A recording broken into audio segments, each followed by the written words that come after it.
Prvi spomen čuvara Isusova groba u Brelima datira iz davne 1897. godine, kada je posvećena nova crkva Svetog Stjepana nastala na temeljima stare.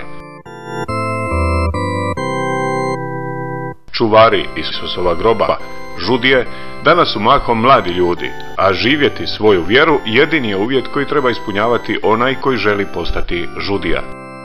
Čuvanje završava nakon obreda uskrsnog bdjenja, kada se oko ponoći gase crkvena svjetla, te se uz imitacije potresa, bljeska i grmljavine otvara Isusov grob.